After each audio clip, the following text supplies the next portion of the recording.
চতুর্থ শ্রেণীর প্রিয় শিক্ষার্থীরা, আশা করছি সবাই খুব ভালো আছো।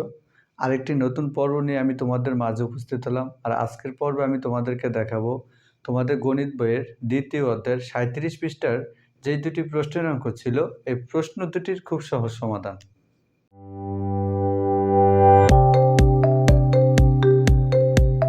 প্রিয় শিক্ষার্থীরা, তোমাদের নতুন গণিত বই 2026-এ 37 পৃষ্ঠার 3 এবং 4 এই দুইটা প্রশ্ন ছিল। এই দুইটা প্রশ্নের মধ্যে দ্বিতীয় প্রশ্নটা একটা সৃজনশীল প্রশ্ন। এই দুইটা প্রশ্ন আমি খুব সহজভাবে ব্যাখ্যা করে তোমাদেরকে দেখাবো, তাই আমি আশা করছি ভিডিওটি না টেনে তোমরা প্রথম থেকে শেষ পর্যন্ত আমার সাথে থাকবে। প্রথমে 3 নম্বর যে প্রশ্নটা ছিল, আমরা যদি প্রশ্নটা একটু পড়ে দেখি। সালমা দোকান থেকে 72 টাকার খাতা, 60 টাকার কলম এবং 185 টাকার জ্যামিতি বক্স কিনল। সে দোকানদারকে 500 টাকা দিলে কত টাকা ফেরত পাবে? এই অঙ্কটাকে দেখো, প্রথমে সালমা যেই পণ্যগুলো কিনেছে এই সবগুলো পণ্যের দাম আমরা একত্র করব। তারপরে দোকানদারকে যে 500 টাকা দিল, ওই 500 টাকা থেকে আমরা মোট খরচটা বাদ দিলে কিন্তু আমাদের উত্তরটা হয়ে যায়। তাহলে অঙ্কটা আমরা কিভাবে সাজাবো? 3 নম্বর প্রশ্নের সমাধান দেখো। 3 নম্বর প্রশ্নের সমাধান, প্রথমে সালমা যা যা কিনেছে আমরা এগুলোকে যোগ করব। তাহলে সালমা কি কিনলো দেখো, সালমার দোকান থেকে 72 টাকার খাতা। তাহলে আমরা লিখব সালমা খাতা কিনলো 72 টাকা, 72 টাকার। এরপর দেখো সালমা 60 টাকা কলম কিনলো, তো আমরা লিখব সালমা কলম কিনলো 60 টাকা। এরপরে এবং 185 টাকা জ্যামিতি বক্স কিনলো, তো আমরা লিখব সালমা জ্যামিতি বক্স কিনলো, জ্যামিতি বক্স কিনলো। আচ্ছা, কত? 185 টাকা।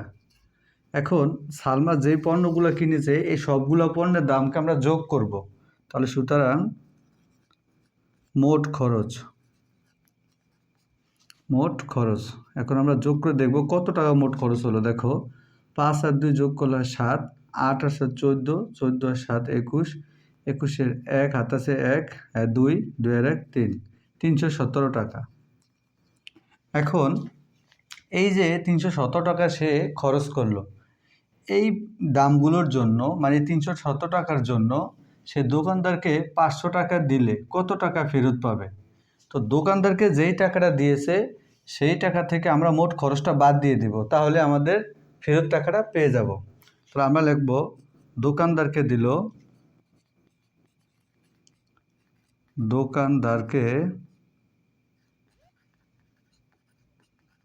দিল 500 টাকা, 500 টাকা। মোট খরচ করলো, মোট খরচ হলো কত? আমরা কিছুক্ষণ আগে যে মোট খরচটা বের করলাম, এখানে আছে 317 টাকা। তাহলে দোকান থেকে দিল 500 টাকা, মোট খরচ হলো কত? 317 টাকা। এখন 500 টাকা থেকে 317 টাকা বাদ দিলে যেই টাকাটা থাকবে সেই টাকাটা কিন্তু ফেরত পাবে। তাহলে সুতরাং দোকানদার ফেরত দিবে। আচ্ছা, আমরা লিখব কত টাকা ফেরত পাবে। সুতরাং ফেরত পাবে। এখন আমরা বের করে দেখব। 7 আছে 10-এর সমান 3, হাত আছে 1, 1 আর 1 2, 2 আছে 10-এর সমান 8, হাত আছে 1, 3 আর 1 4, 4 আছে 5-এর সমান 1, 183 টাকা। এটি হচ্ছে আমাদের উত্তর। প্রিয় শিক্ষার্থীরা, আশা করছি তোমরা 3 নম্বর প্রশ্নের উত্তরটা খুব সহজেই বুঝতে পেরেছ। এরপর যদি আমরা 4 নম্বর প্রশ্নটা খেয়াল করি, এখানে যে 4 নম্বর প্রশ্নটি রয়েছে এটা কিন্তু একটা সৃজনশীল প্রশ্নের অঙ্ক, এবং এই প্রশ্নের অঙ্কটা তোমাদের পরীক্ষার সময় অনেক সময় এসে থাকে, তাই এই অঙ্কটা তোমরা একটু ভালোভাবে খেয়াল করবে। প্রথমে যদি আমরা একটু প্রশ্নটা পড়ে নেই, মা ও মেয়ের বর্তমান বয়সের যোগফল 98 বছর। এই যে 98 বছর আছে, এটার ভিতরে মায়ের বয়স আছে এবং মেয়ের বয়সও আছে, এবং দুজনের বর্তমান বয়স আছে। 8 বছর পূর্বে মেয়ের বয়স ছিল 25 বছর। 8 বছর পূর্বে মেয়ের বয়স ছিল 25 বছর। তো এই হচ্ছে আমার মূল প্রশ্ন। এখন এই প্রশ্নটা দিয়ে আমাদের 1, 2, 3 এই 3টা প্রশ্নের সমাধান করতে হবে। প্রথমে যদি আমরা 1 নম্বর প্রশ্নটা খেয়াল করি, মেয়ের বর্তমান বয়স কত? মেয়ের বর্তমান বয়স কত এটা আমাদেরকে বের করতে হবে। দেখো এই মেয়ের বর্তমান বয়স বের করতে হলে আমাদের কিন্তু মূল প্রশ্নটা পড়তে হবে। এখানে দেখো দেওয়া আছে 8 বছর পূর্বে মেয়ের বয়স ছিল 25 বছর। তো আমাদেরকে বের করতে হবে বর্তমান বয়স কত। তাহলে 8 বছর পূর্বে যদি 25 বছর হয় তাহলে বর্তমানে আরও 8 বাড়বে। তো অঙ্কটা আমরা কীভাবে সাজাবো দেখো, আমরা লিখবো এই প্রশ্ন থেকে লিখবো, এই লাইনটা লিখব 8 বছর পূর্বে মেয়ের বয়স ছিল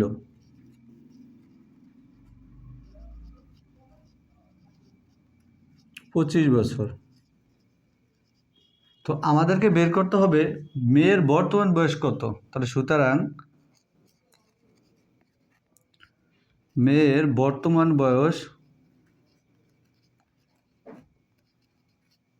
খেয়াল করো একটু তোমরা, 25 যোগ 8, তাহলে 25-এর সাথে 8 যোগ করলে হয় কত, 33 বছর।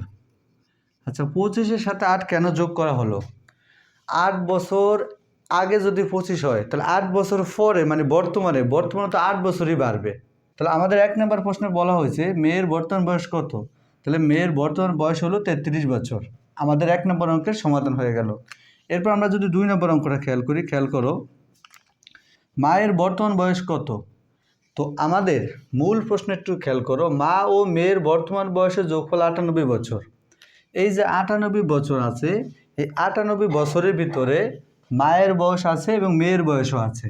তো আমাদেরকে বের করতে হবে মায়ের বর্তমান বয়স কত। তাহলে দুজনের বয়স থেকে, মা ও মেয়ের বয়স থেকে আমরা যদি মেয়ের বয়সটা বাদ দিয়ে দিই তাহলে কিন্তু মায়ের বয়সটা পেয়ে যাই।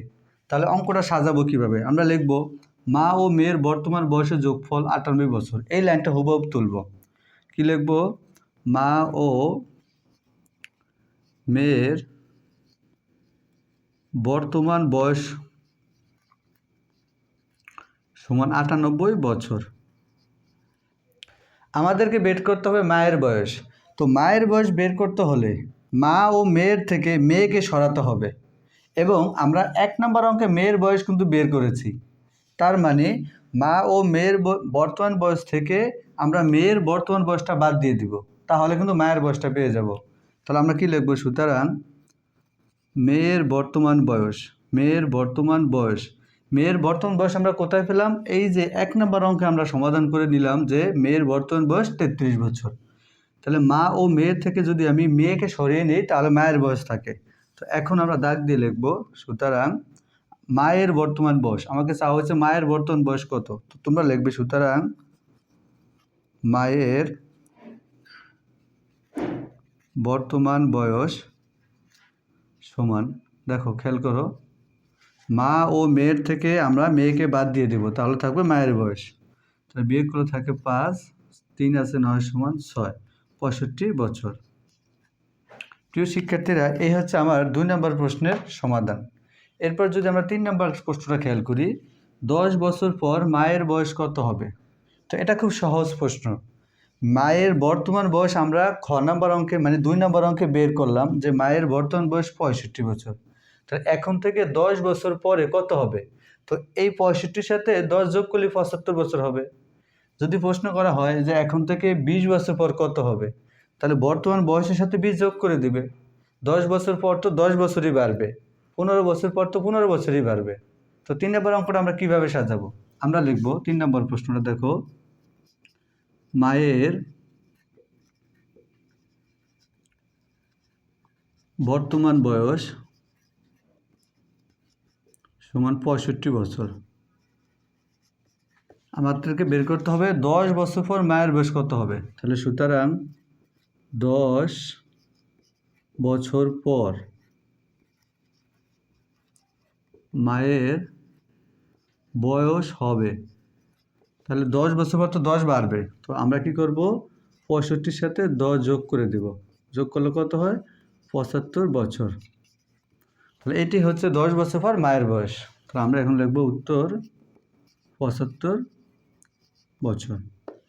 প্রিয় শিক্ষার্থীরা, আশা করছি তোমাদের এই 37 পৃষ্ঠার, নতুন বইয়ের 37 পৃষ্ঠার 3 এবং 4 এই প্রশ্ন দুটি তোমরা খুব সহজেই বুঝতে পেরেছ।